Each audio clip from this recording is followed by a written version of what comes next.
Welcome back to episode 60 of Defeating Weekly. I'm your host, Craig Olson. First of all, I want to apologize for those of you that noticed there was no episode last week. I was on spring break, lots of things going on, got super busy and just didn't get it done. I apologize. Hopefully you'll show me some grace and be okay with that.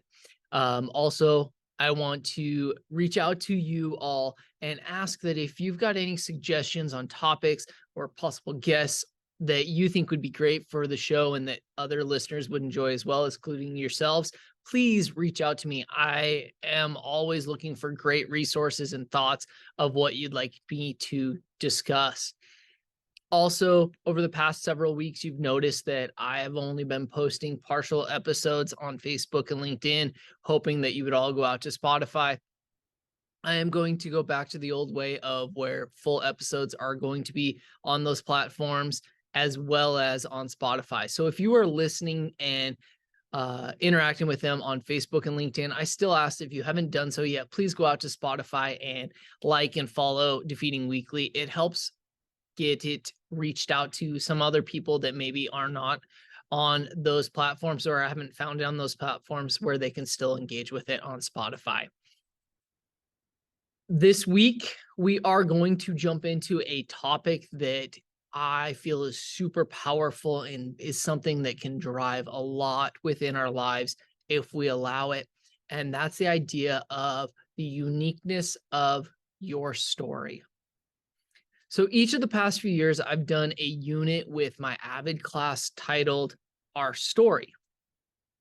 My Avid class is a very unique class that helps students learn skills to be successful in their future endeavors, study skills, kind of looking towards college and beyond. It is kind of a college and career readiness class, with some tweaks being at the middle school versus at the high school.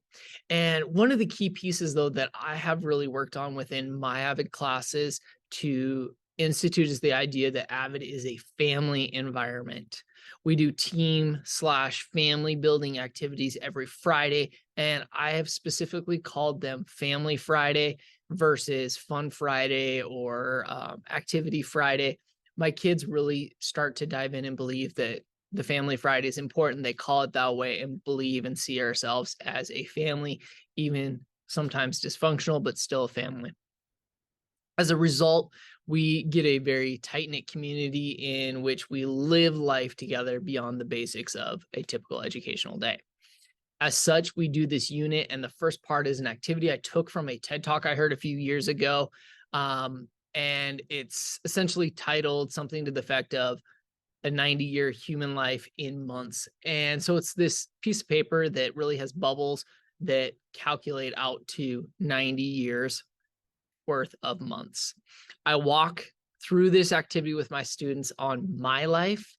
I show the highs and the lows of my life, from moving as a child in memories such as using the money from us kids' piggy banks to go buy 19-cent hamburgers from McDonald's, and touring double wides on Saturdays as family outing, and dreaming as kind of that memory. So students can kind of see that I came from different walks of life, not always just seeing me as having a bunch of stuff and things like that, that they can connect with.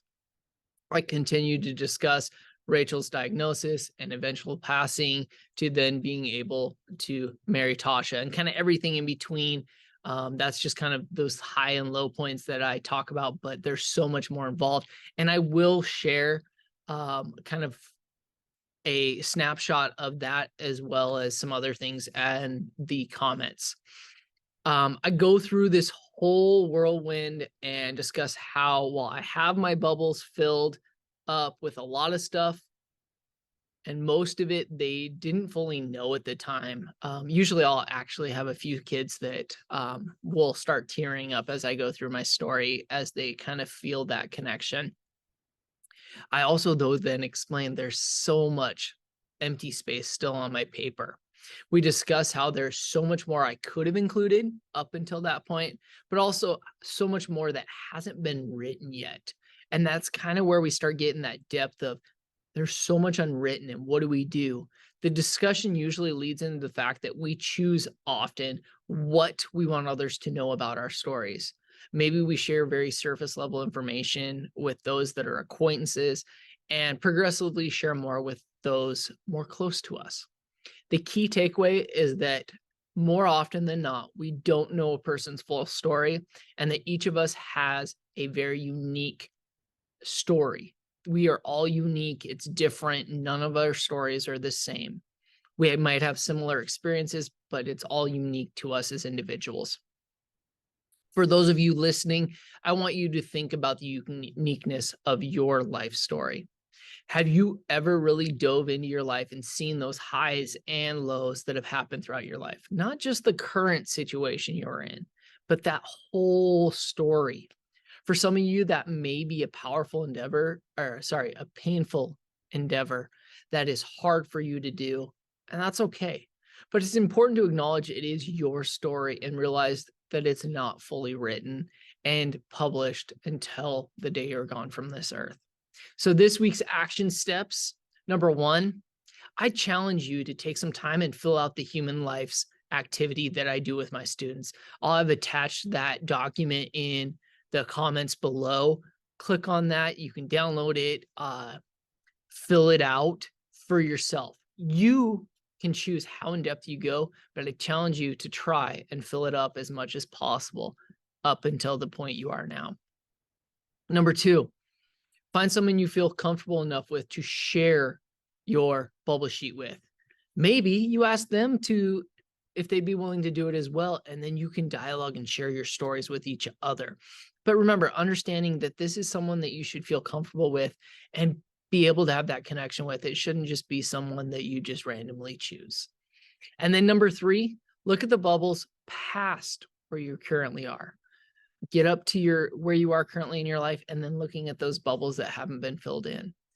Think about what those represent and how you want them to look. What are some of your goals of things you want to accomplish during that unwritten time? Do you have an age you hope to get to? Think about how you would write the rest of your life. Very powerful. Quote for this week is, "Your life is your story, and the adventure ahead of you is the journey to fulfill your own purpose and potential." And that was by Kerry Washington.